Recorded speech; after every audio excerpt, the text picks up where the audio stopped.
Aujourd'hui, on a des traitements qui sont extrêmement efficaces pour l'AVC ischémique, mais ce qui reste fondamental pour l'évolution clinique derrière, c'est le timing. Plus tôt on va à l'hôpital, plus tôt on appelle l'ambulance, plus tôt on est pris en charge et donc mieux ou meilleur va être l'évolution clinique.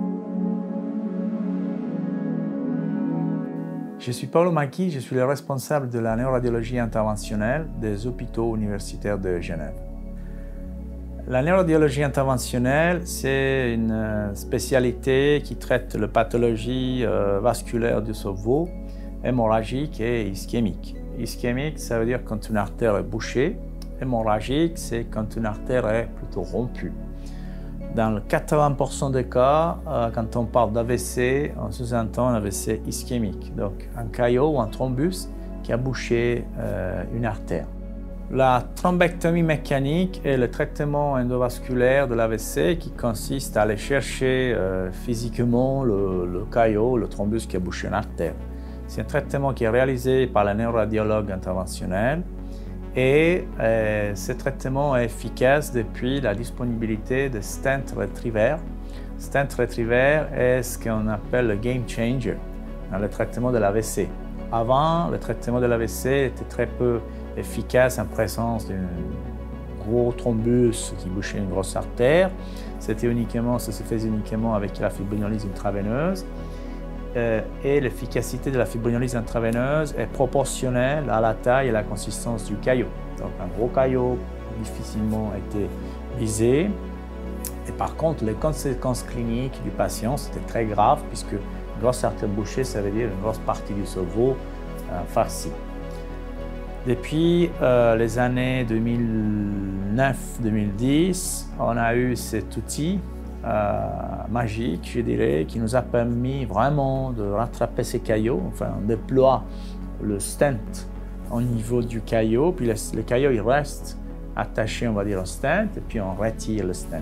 Et comme ça, on retire aussi le caillot. Ça, c'était pour la première fois un traitement endovasculaire efficace. Et ce traitement-là a été l'objet de plusieurs études cliniques. La première étude qui a démontré le bénéfice est sortie le 1er janvier 2015, donc ça ne fait pas très longtemps. Mais cet outil et ce type de traitement a changé la vie de millions de patients, de médecins, de familles et tous les gens qui travaillent autour du traitement de l'AVC ischémique. On peut imaginer qu'encore aujourd'hui, même si on est très efficace dans notre traitement, on est quand même au début, puisqu'on a encore manière d'améliorer ce type de traitement, donc la prise en charge de façon globale et les traitements endovasculaires en particulier. On est capable de réouvrir les artères dans plus de 90% de cas, mais qu'est-ce qu'on peut absolument améliorer, c'est le temps qu'on emploie. On sait que toute minute, il y a 1,9 million de neurones qui décèdent en cours d'une ischémie. Du coup, plus on est rapide et plus de neurones, les neurones sont les cellules qui forment le cerveau, plus on est rapide et plus on permet de sauver des neurones. Alors là, on a évidemment de matière pour raccourcir ce temps et toute la recherche que nous on fait au niveau local ici à Genève, mais ça se fait au niveau mondial, a comme focus la réduction de ce temps. Idéalement, on peut réouvrir une artère cérébrale du moment où on a le patient en salle d'angiographie ou de neuroradiologie interventionnelle dans les 6 minutes qui suivent. Moi, personnellement, j'ai un record de 6 minutes, j'ai pu réouvrir une artère. Et je suis sûr que tous mes collègues ils sont de records similaires pour dire que c'est faisable. Il y a d'autres cas où, au bout de 2 heures, on n'a pas encore réouvert l'artère pour des problèmes techniques, pour des raisons qu'on ne maîtrise pas complètement. Donc la recherche qu'on fait vise justement à découvrir tous les détails, tous les secrets de l'occlusion des artères du cerveau pour être dans un temps très court, absolument efficace, pour améliorer évidemment l'outcome, ça veut dire l'évolution clinique de nos patients. L'évolution de la thrombectomie ou de la prise en charge de l'AVC pour endovasculaire ou en général est le sujet de la recherche au niveau mondial, au niveau suisse.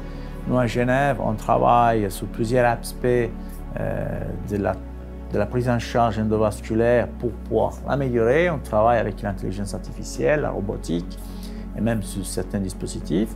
Et on est soutenu, on a la chance d'être soutenu par la Fondation suisse de cardiologie et par le Fonds national suisse pour la recherche. Ça, c'est absolument fondamental pour pouvoir faire en sorte d'améliorer les choses. Et pourquoi je dis que c'est une chance? Parce que ce n'est pas dans tous les pays d'Europe qu'on a ce support-là.